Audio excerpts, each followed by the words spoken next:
of my life. They stole my power bank. Literally, it was behind me, and then I kept looking. I forgot to say to my friend because she was sitting opposite me. I forgot to say, can she take it because she had left.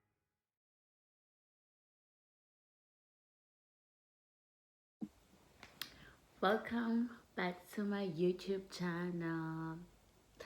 It's been a while. Well, I come back.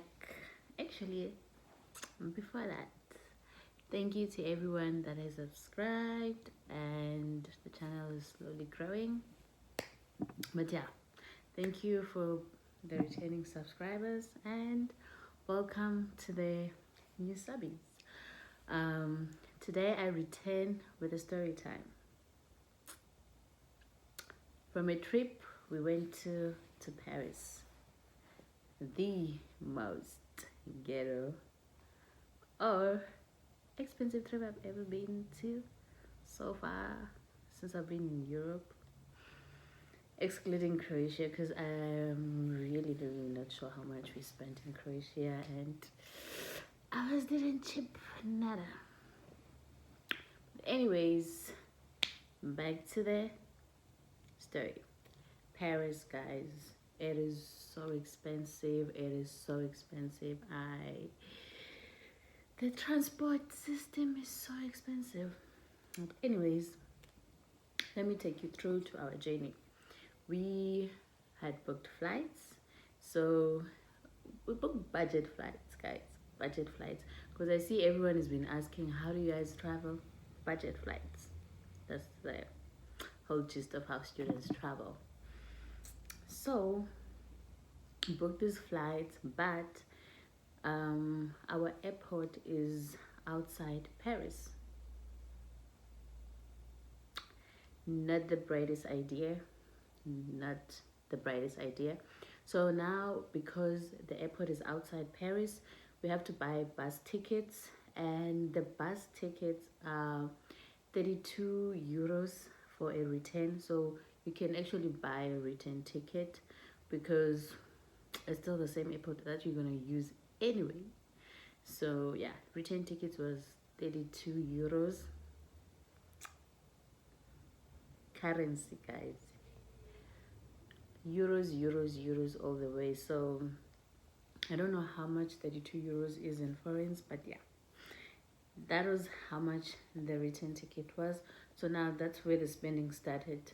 And then after we took the bus takes about 1 hour, 15 minutes to get to Paris city center. Now we don't know how to get transport here. We spent a lot of time trying to figure out where to get our bus, and it was a lot.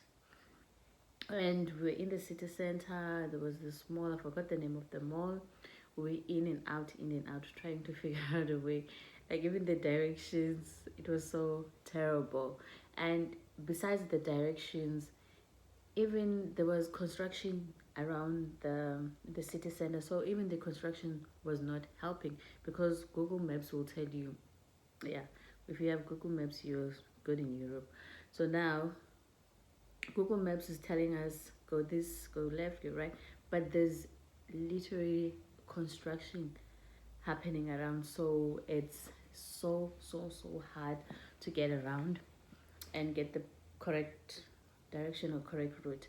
So after that, we're like, then we saw different restaurants, but we're like, nah, our pockets ain't deep for these restaurants. So we're like, we're trying to find the closest attraction that we can get to, since we're already in the city.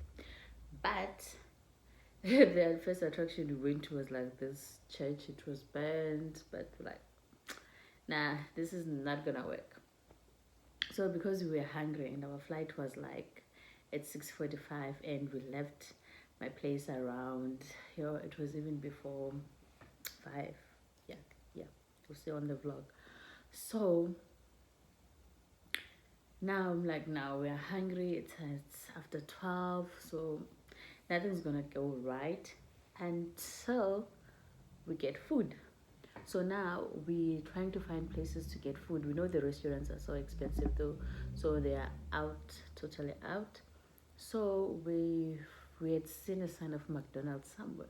So we're like, now let's go to this McDonald's. We went to McDonald's, we ordered, and even with the McDonald's, we first thought, how much are we gonna be spending here? Because now it's all about euros, no foreigns. So yeah, so we get a proper meals in McDonald's, and then we go and sit upstairs. And I charge my phone, and I charge my power bank. And the sad part is that my power bank was not even half empty. But I just felt like, let me charge it because it was just one bar less. Biggest mistake of my life. They stole my power bank. Literally, it was behind me. And then I kept looking.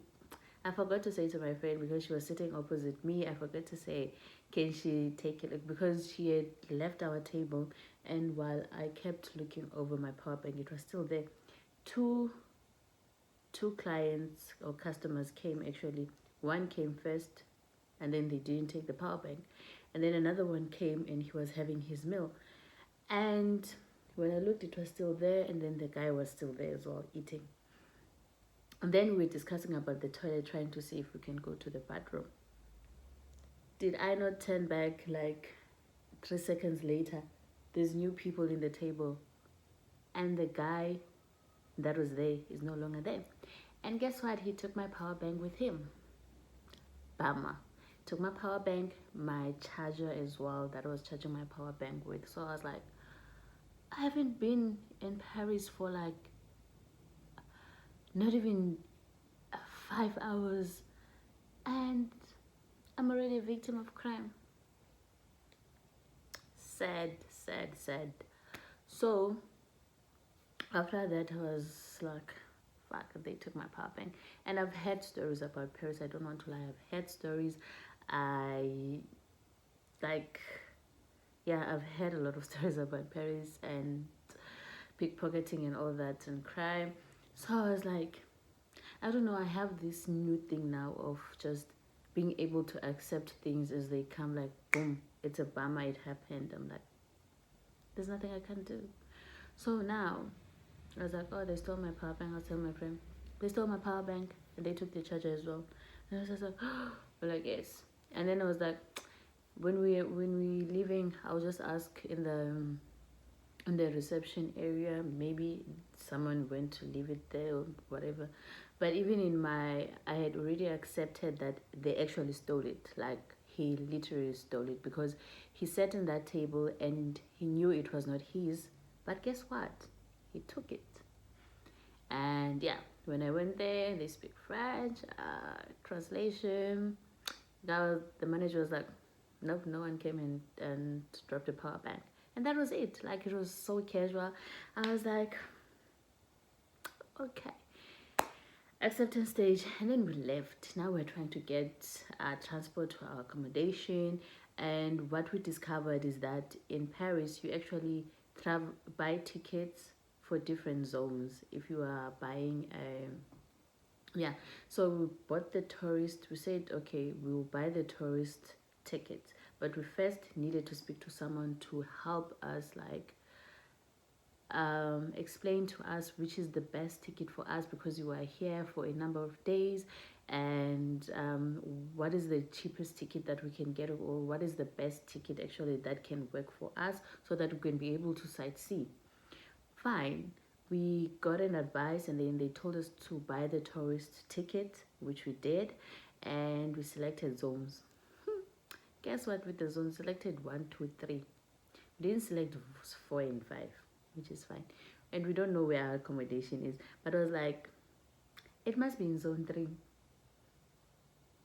And because, as Ziki was saying to me, in zone 5, that's where Disneyland is, and we're not going there. So fine. Then we found the transport. We bought our tickets. We found the transport, and the tickets were expensive as well. So yeah, we bought them. We left, and guys, commuting in Paris is not easy.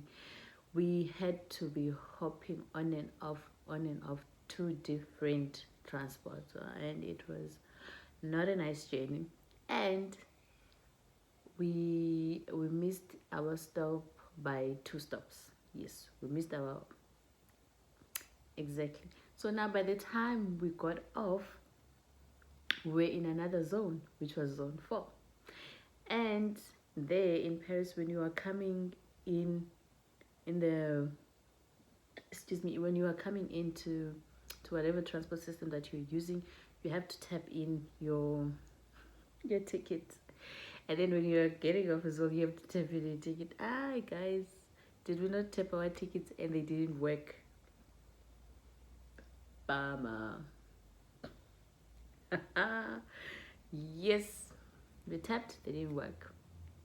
Now we knew that we were actually stuck and we were in a zone that we're not supposed to be in. So what must happen? So then there were people passing in, and then there was that lady who tried to help us. I don't know what happened with the machine, but she was trying to let us pass with her ticket because she had the one that has a card because there's different tickets and she's a resident. So yeah, she has that ticket.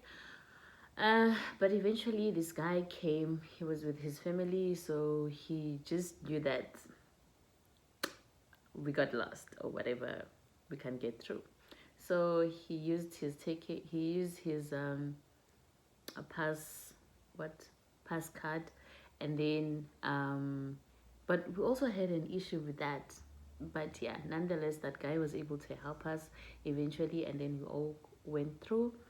And we realized that okay, we were in the wrong zone, and now we have to be very very vigilant of our stops so that we don't miss the stops.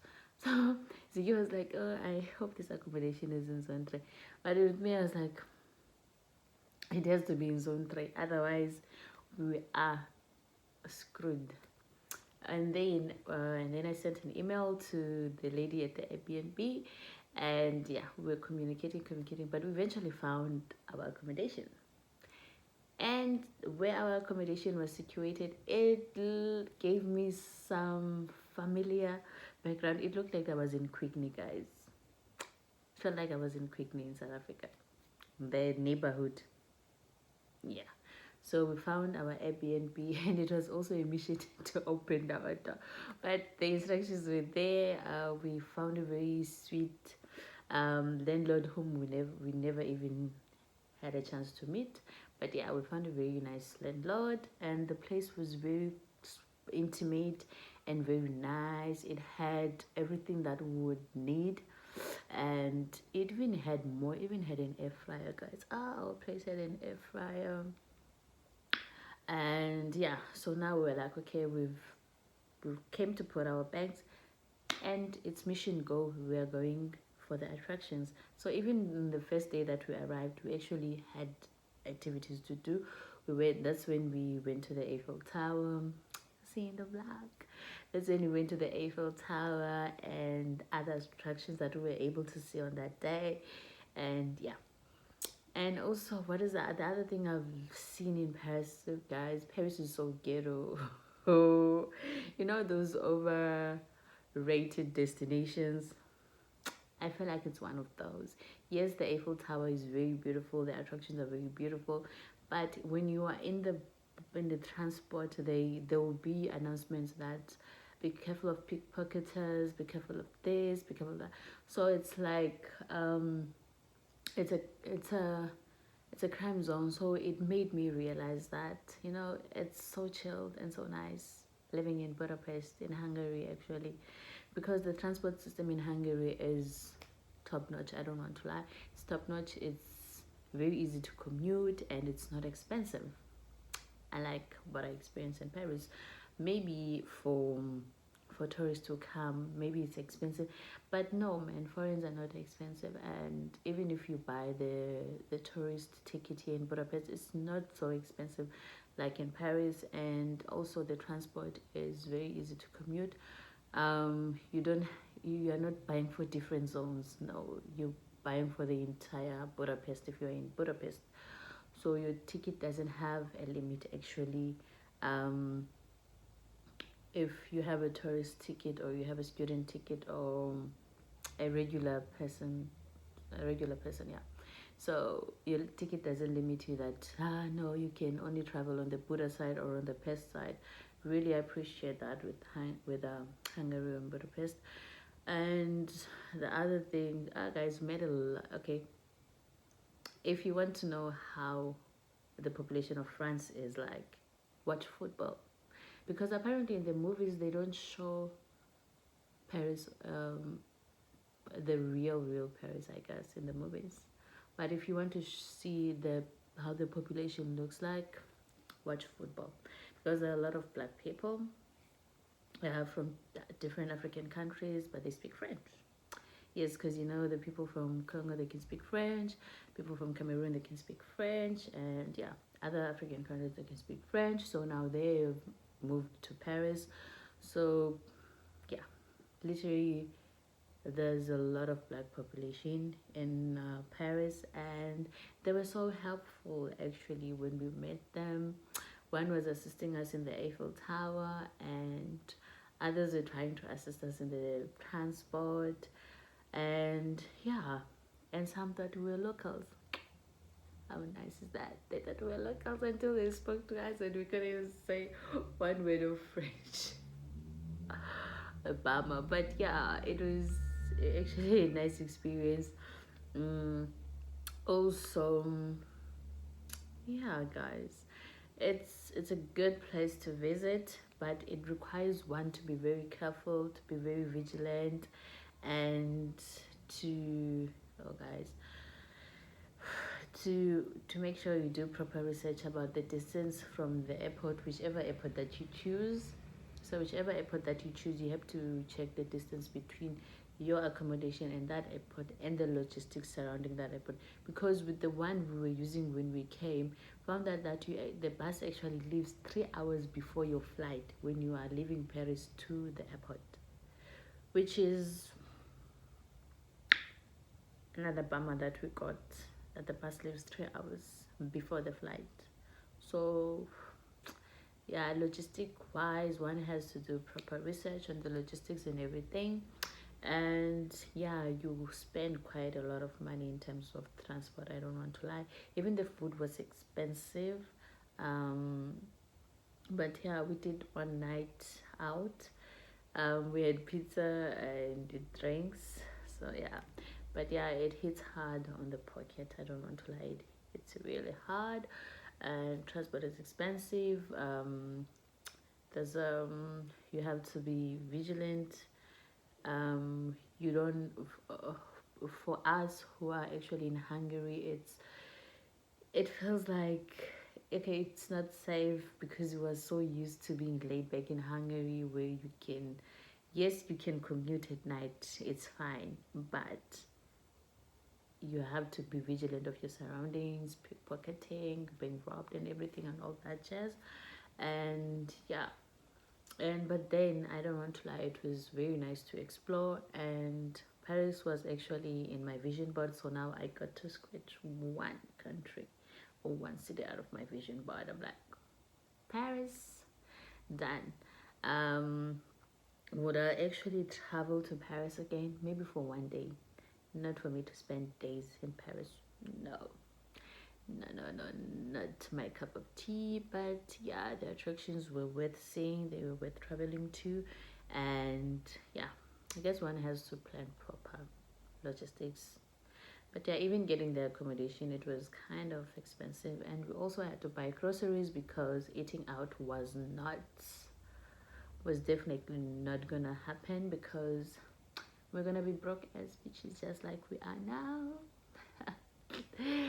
So guys, yeah, that's the story about Paris. And yeah, so guys, if you want to go see Paris, you can go and enjoy, have a great time, but be extra careful and be extra safe. And yeah, thank you for coming to my channel, and see you on the next installation. Bye.